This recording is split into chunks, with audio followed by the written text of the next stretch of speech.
Morning after the devastation of Uwan is like this. Pero safe kami. Safe ang bahay. Hindi napunta ang kahoy na natumba. Yung niyog na natumba. Wala nang natira na. Banana, wala lahat.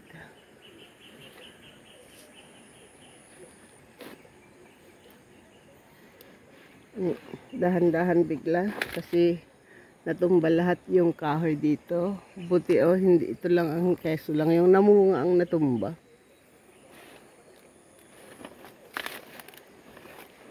Nag-video ako kasi ubos as in. Wala lahat ang kahoy at saka prutas. Ito yung mangga.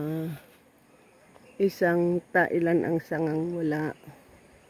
Yung kahoy dito wala. Nilimas niya lahat. Wala na.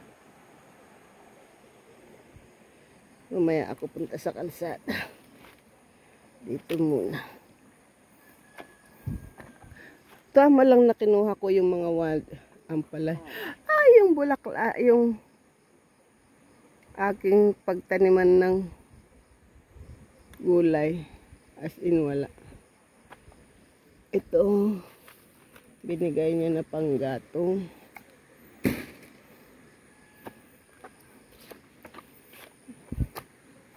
Punta tayo din. Diyan ang bahay. Ayan. Yung niyog lang.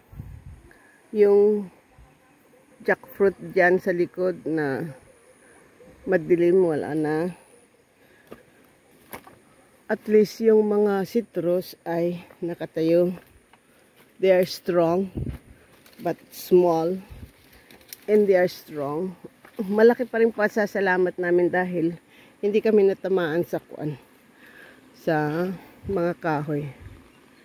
Ang kuwan kasi, yung niyog pala is hindi umilalim ang kanyang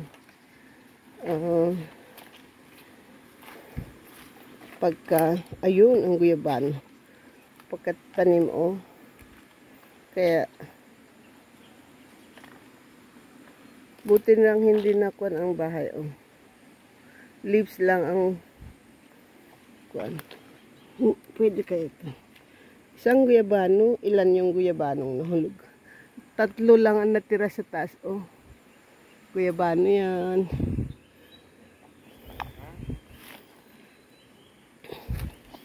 One, 2,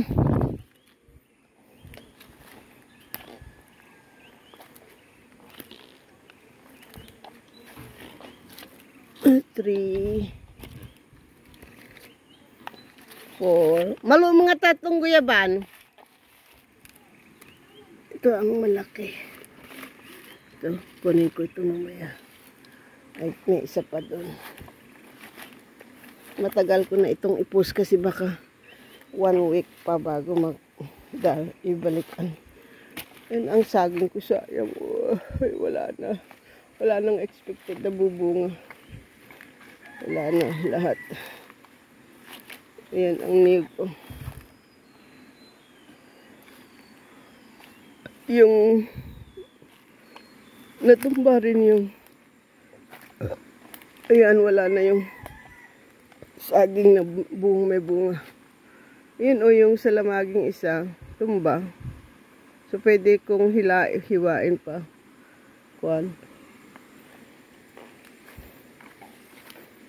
Yun yung kamuting kahoy. Hali. As in wala talagang pinatawad ni Yuan. Kaya pala talagang super typhoon. Wala na yung santol tumba. Ito yung ampalaya ko na tinanim pero wala na naman. Bagong tanim.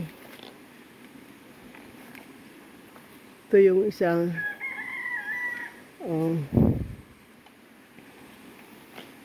wala na yung santol. Santol ito. Ayan yung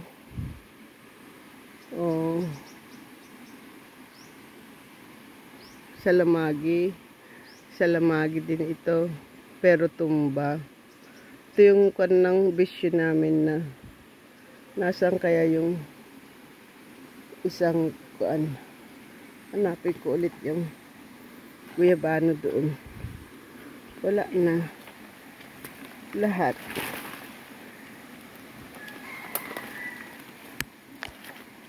Ayun. Ito ang hindi natumba. Walang nalaglag na bunga. Ito yung wala na yung bunga ng mga salamagi. Hahanapin ko na sa baba. Yung isang saging na kunin ko at gawin kong chips. Wala na lahat ang aking saging. Ang saging ko. Ay, wala na. Ay, namatay na rin ang pati yung patay dito. Yung wala na. Ayan, yung saging, kukunin ko, pabuhat ko sa mga bata. At gagawin kong chips. O kaya pakulo para kainin. Wala na.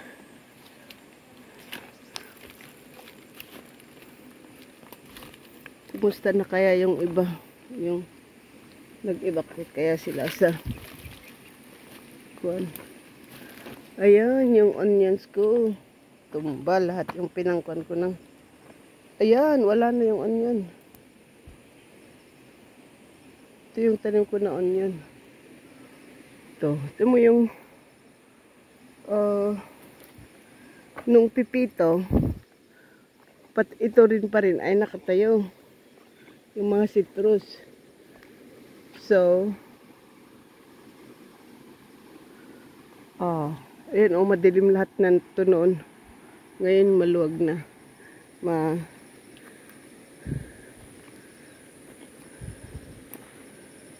Wala na.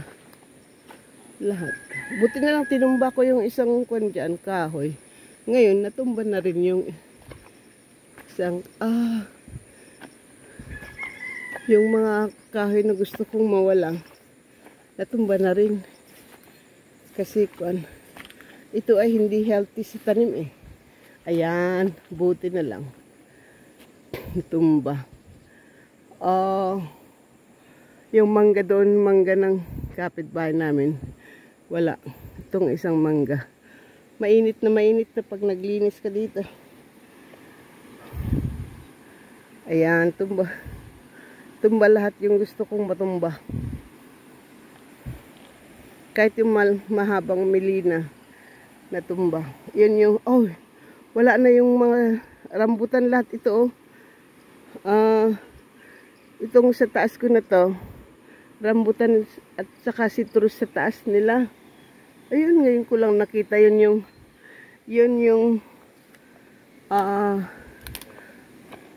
niyog na isa doon na nakatayo. Yun yung end ng lupa ko. Kaya ito hindi ko pa na-gardenan. Tama, nalinis nako na lang o lilinisin na lang. Lahat ng kahoy pwedeng panggato. Pero kailangan kong buti itong tangke safe. Okay. Ba't ka sumama sa akin?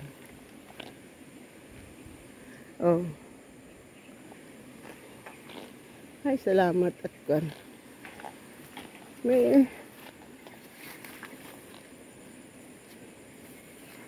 Ang pasasalamat ko lang.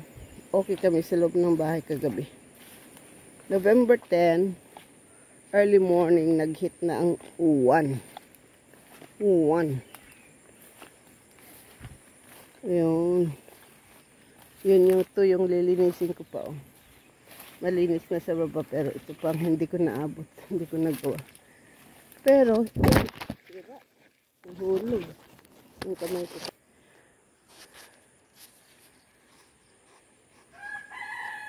Ayan, sira na yung kailangan maulit yung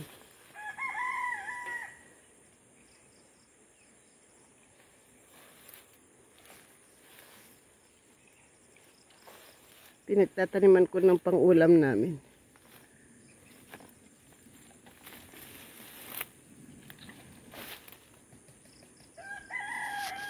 Sa kabila, wala na rin, oh. Tingnan ko yung luya. Yung luya. Luy, sa Bisaya man, eh. Ay, naku, pati malunggay. Tumba. Mabuti pa akong tinabas ko no, kahapon. Ay, oh, nung isang araw. Ayan, yung mangga nila. Yung mangga ko dito ay kalahati ang na kuan.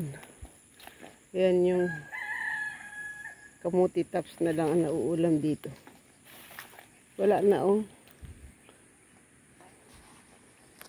Pati yung mustasa. Tignan ko yung luya.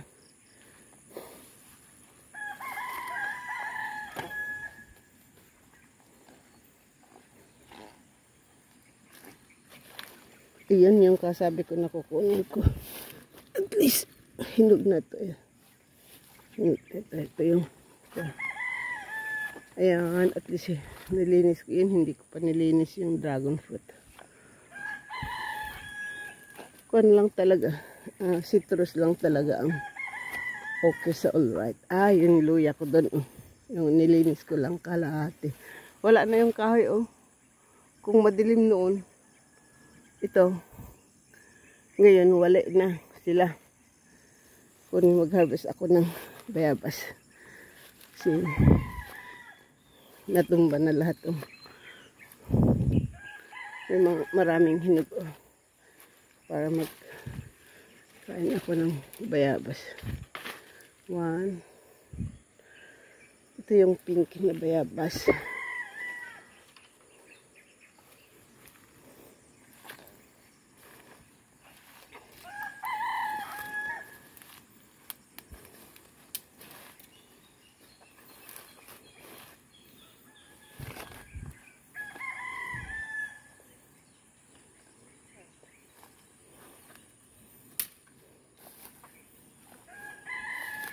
Ito yung luya.